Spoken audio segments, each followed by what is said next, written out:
pride myself in that. I give to charities when I am asked. I donate time at Thanksgiving to help feed the hungry. I help the elderly cross the street. I pride myself for being a good man among wicked people. And part of being good is my love of Christmas. I have always loved Christmas. As far back as memory will take me, I have found magic in the holiday. As a child, the wonder came from the presents, the food, the music, and the 2 weeks we got off of school. Days stretched out into an eternity of whiteness as I played in the snow, pretending my brothers and I were explorers in the great frozen wilds.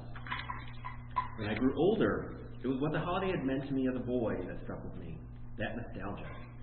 Looking back with tinted glasses at the laughter, the games, the music, and the lights, remembering Dad's Christmas pancakes burned around the edges but still delicious, Mom's homemade bread that filled the house with its scent, the dinner ham bought from the local farmer's market that took over most of our table and seemed to last for a dozen meals. The further away I got from being a boy and the closer I got to being a man, the more my memories changed. As I got older, more frost covered the windows of my mind, until the smallest and pettiest squabbles were gone because there wasn't room for anything other than the sweetness of those gingerbread memories. They were what mattered most. I pushed an ugly truth back into the shadows behind the big, bright tree I kept in my mind. Dad's anger over the cost of the holidays, Mom's steady drinking during November, December, January, the barely hidden racism of my extended family that bubbled to the surface as the family gathered around the tree, the way my older brother took the presents me and my younger brother had gotten for our parents and swapped them for what he had gotten them, always something cheap and ridiculous from a dollar rack. The loneliness of looking out into the snow and hearing the late day's Christmas squabbling out in the living room as I wished I was back at school and away from it all. I pushed those things with their jagged edges and droning noise towards the back of the Christmas tree in my mind, into the darkness, beyond the twinkling lights where I didn't have to deal with them, where I could forget them. I replaced them with the happy memories, as fragmented and scattered as they were, and I focused on those. And so, I forgot those bad times. And in forgetting, I got to keep my love for the holiday that had meant so much to me. Sometimes forgetting is necessary. Sometimes it's for the best. Now that I'm a man of 48, with a career, a wonderful woman, and her twin girls, the past doesn't sting as much as it may have when I was young. Mom and Dad are both gone and buried. I haven't seen my oldest brother in over a decade. My youngest brother, Jeffrey, well, I don't like to think about it at all. For my part, I cling to the moment. I cling to the bright lights of the now and not the sharp edges of my past. I try to think of those good times, but the things I pushed to the back of the tree keep coming out so that all I can see are the bills and the crowds and bickering, and the only relief is a drink now and then. It's hard to keep the candle in my heart lit during this time of year. That is why the girls are so important to me, to remind me of the magic of the season, to keep me good. Christmas Eve had come, and I had 2 gifts to pick up. I had ordered dresses for the girls, and they were finally in. I had ordered them in October, and they were finally at the store, and I knew that the girls would absolutely love them. The dresses had been done for a week, but I hadn't had the opportunity to get down and pick them up yet, but knew that I had better do it now or ruin the entire surprise for Christmas. I headed out on my lunch, but there had been a heavy snowfall the night before, and it made traversing the sidewalk interesting, to put it mildly. And when joined with a city full of people desperate to finish their shopping before they left town that evening, it made for a slow and deliberate journey. I was locked in the shop when I happened to look across the street at the twinkling Christmas light in an office window and noticed a young man standing in the shadows of an alley. I had been deep in thought, wondering if I had time for a quick drink before I went back to work, when I saw him. He was standing with only his head and left shoulder revealed, face pale, eyes wide, hair long, brown, and greasy, and he looked so familiar that, looking at him, stopped me in my tracks. I stopped so suddenly that another man walked right into me and dropped his coffee. I turned, hands up, and apologized, and then turned back, and the young man was gone. The strangest thing was that I swear that the young man was about to lift his arm to wave to me, but I had looked away when the coffee man had run into me. I hurried my pace to get to the dress shop and was just in time to stop her from flipping her sign to close. The dresses were beautiful. Gold with red trim, matching just like the girls matched, only each was just slightly different. I had the seamstress sew in a message to the bottom hem of each dress, upside down, so that when the girls lifted them, they'd see a message from me. Something simple but different for each girl. That was the difference between the dresses, that alone. I smiled to myself to know how much they loved my gift. The old guy did good. I was walking back to my office building when I saw the young man again, this time standing in the alcove just ahead of me as I approached him. As I approached him, he was with a little girl. He looked bad. She looked worse. Eyes sunken, skin sallow, head and body of the shape and horror. She looked like a skeleton that had freight paper pulled over it to the point of tearing. She locked eyes with me and smiled. Disturbed, I looked back at him, lowered his mirror. The sight of them unnerved me, but I dropped my eyes and hurried forward. I knew him. I knew him. I just didn't recall from where. I made it to my building, and they were already gone, though the air where they had stood felt like walking through steam after a shower. I pulled the door to the office open and walked into the building, but didn't see the girl or the young man. They were simply gone. I spent the last 10 minutes of my lunch searching everywhere on the first floor, but could find no sign of them. I looked around once more, but I had a meeting to get to, so I let it go. But I didn't let it go. I was distracted the rest of the day. Who were they? What did they want? Why did it matter? Why did I care? It was 3:30 and another snowstorm had moved into the area. I was one of the last in the office, the boss long gone, and me the highest one on the ladder that was left. We were supposed to stay until 5, but I told everyone else to go home. I'd stay and shut it all down. I had an hour drive that would become 2 hours in this mess of a storm, and the less people on the road, the better. By the time 5 came, it looked like it was just me in an abandoned city.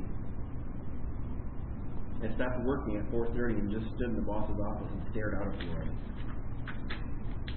Seeing it hidden by the snow made me feel calm. I thought of how much the girls were going to love those dresses. They insisted they didn't like dresses, but when they saw what I had gotten them, they'd change their mind. They'd change. I fully realized that I'd forgotten a present for their mother, and I frowned. She'd understand. The girl came first. I'd just get her something at the store on my way home. My smile returned. I was about to grab my things and leave when I saw them standing in the falling snow and looking up as if they were waiting for me to see them. I would keep waiting until I looked their way. There were 3 of them now.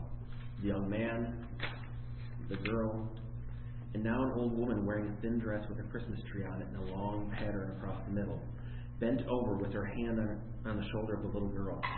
What was she thinking? She was going to freeze to death out there. What were any of them thinking? None of them were dressed for the weather. They had to be part of a homeless community or something. As I watched them, the young man raised a hand and gave a short wave.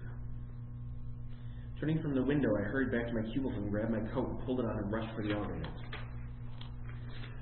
It wasn't until I was downstairs and hitting the door to exit the building that I realized I left my car keys, my bag, my hat, and worst of all, the dresses in my cube. I stopped before the door closed and pulled it open. Hey, I forgot my keys. Can you let me back in a sec? I asked the security guard. A long drawn-out pause. I guess, just buzz. He finally answered as if he was speaking with a chore. I nodded and went outside. The night guy. I hated the night guy. I gritted my teeth against the cold and snow as it splashed my face. Everything fell away from me but the need to get to them, to find out what they wanted. The man was there at the edge of my recollection. I knew that as soon as we were face to face, it all come clear and I would know who he was. I saw the 3 shapes across the street and pushed through the drifting snow towards them. Across the sidewalk, into the street, the man raised his hand and beckoned me forward to them and smiled as he did. I put my head down and pushing forward, thighs aching, calves burning. I was almost to them when I heard honking. I looked up and saw a semi-truck skidding toward me, and for a moment I was frozen as it came at me, but the driver was able to turn the wheel just enough so that he slid past me, the load he carried whispering mere feet from my face. I stumbled forward again and arrived in time to catch the warmth they had left behind and the strong scent of mold. I spun around to look for them, but they weren't there. I heard the driver from the truck ask me after me if I was okay, if I needed anything, but I ignored him and stumbled back towards my office. When I didn't respond to the driver's concerned inquiries, they turned aggressive and angry and became shouts. I heard him getting out of his truck, but it was at the door of the office and bang, bang, banging on it to get back inside. I needed to be inside. I needed to get my things. I needed to go home. I started to pull the door handle, and again and again and again, to shake the guard out of a stupor, and heard the truck driver approaching me. Suddenly I was spun around and I felt my face erupt and warped. It felt wonderful for one instant, the wet heat, and then the pain flooded and I fell back against the door. I shook my head and heard the garbled voice of the trucker, and there over his shoulder were the three of them, with the man waving to me. Then it hit me as to who he was, just as the second punch broke my nose with a crunch. My head slammed back against the glass door, which cracked from the force. I wavered, and the man grabbed my coat and pulled his fist back again. The world was awash in flashing lights of red, green, and blue. I thought I heard a familiar carol coming from somewhere. The man in front of me smiled through a spattering of blood. The second door in the building burst open, and I heard the angry voice of the security guard yelling at the trucker. Then that voice became two voices that clanged and rattled in my head like pots thrown downstairs. I fell to my knees and reached out and grabbed hold of the closing door and pulled it open and crawled inside. All I wanted was to get inside, away from the cold and the trucker and Jeff. The waving man was Jeff, brother Jeff, long dead and gone. Jeff, who had called me at the end, begging me to come to the hospital where he was rehabbing, pleading with me. It was the day after Christmas, and he was all alone. The family had chosen tough love for Jeff after years of watching him try and fail, always back into the dope, always back on the street, always begging for help. Tough love would make him get himself better. That was what we thought. Addict, heal thyself. Only he didn't. The cops found Jeff on the street, raving, screaming at a stop sign, and so the police arrested him and then dumped him into City Hospital's rehab unit, a place affectionately called the Peanut Butter House because it held so many nuts. He called for help. He begged me, please come, please come, please come. It's Christmas. And what did I tell him that night? No. I just didn't care enough about him to bother. I had no reason in the world to deny him my company, especially at Christmas, but I did. Why couldn't he be more like me, on the right path, a good man, doing good things? No, not him. The call came the next afternoon.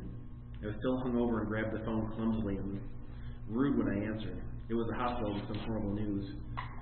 Jeff was gone, found hanging from his room's door. I never read the note he had left for me, throwing it away and pretending it never got to me. We paid for him to be cremated and let the county take care of him. He did this to himself, Dad told us, and he was right. What could I have done? I was just a good man, and poor Jeff was not, and now he was gone. Except he wasn't. Not really. He was here, and he brought friends. I stumbled to the elevator just as the police were arriving. I saw the security guard beckoning to me from outside as the doors of the elevator closed on everything, and it was too late. I had to be places. Up, up, up. Jeff and his friends were waiting for me as I exited the elevator. My three fates. Hark my herald demons sing. Curse the good man, a self-crowned king. Jeff, the girl, the old woman. The girl stood with her head resting on her shoulder. It's way too much. Her features exaggerated and out of proportion. Her head larger than it should be, her hands and feet larger too, her eyes wide and unblinking, her mouth a thin line that cut across her thin, pale skin. Her arms and legs like strings holding tight to balloons that might drift off with the slightest breeze.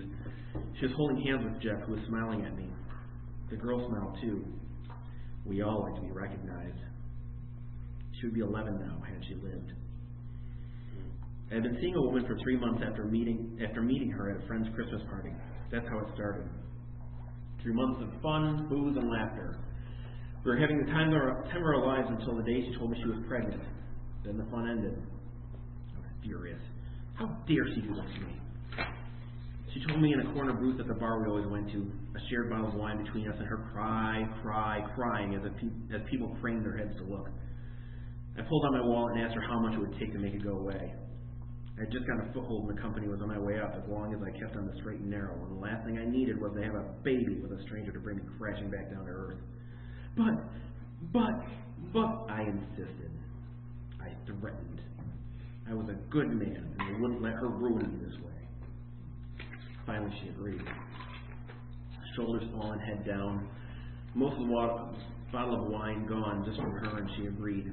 It was late, and I knew a place. It wasn't far, so I drove her.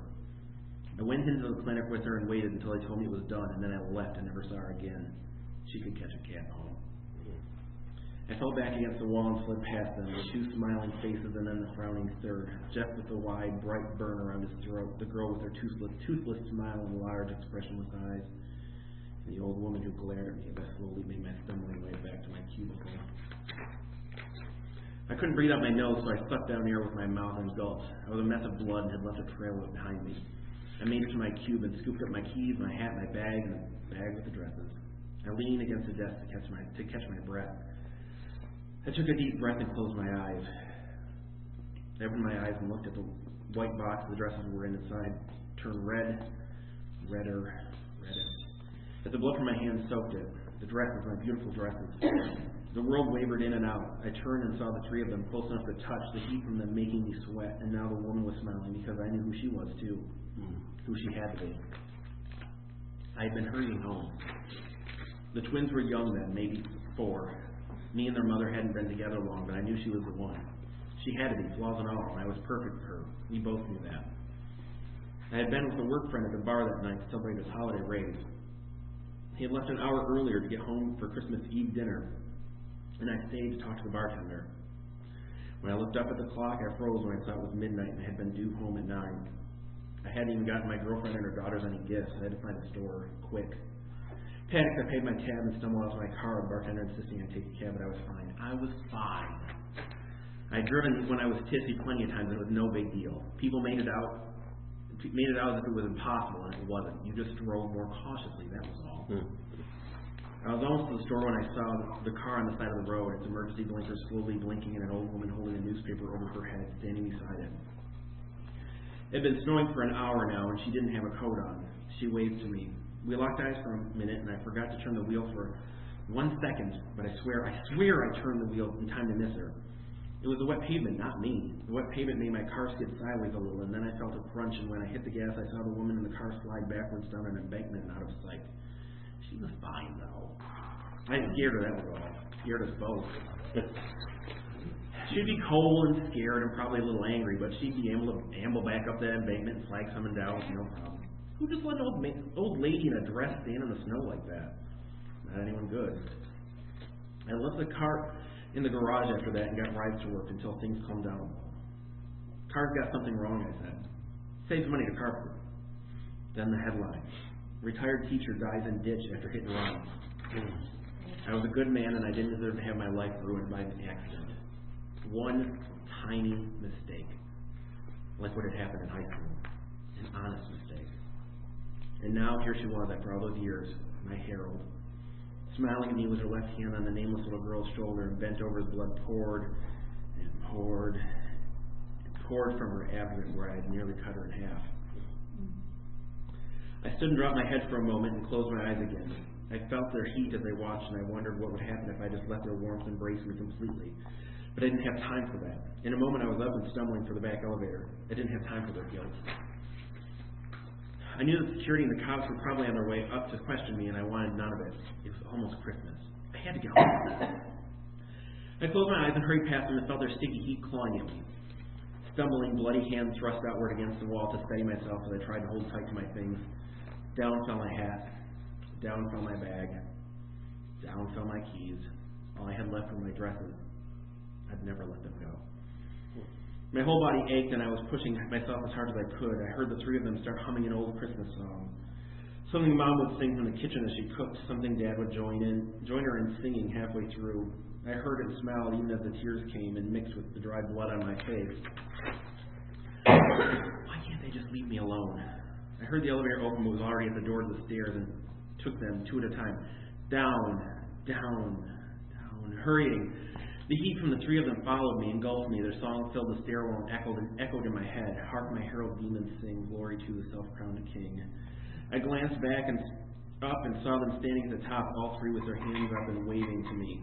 Hello, goodbye, waving as they started to sing. I screamed. I was rushing down the stairs, and then I missed a step and slip in a pool of something red and slick, and I'm falling forward, and all I can do is start to laugh.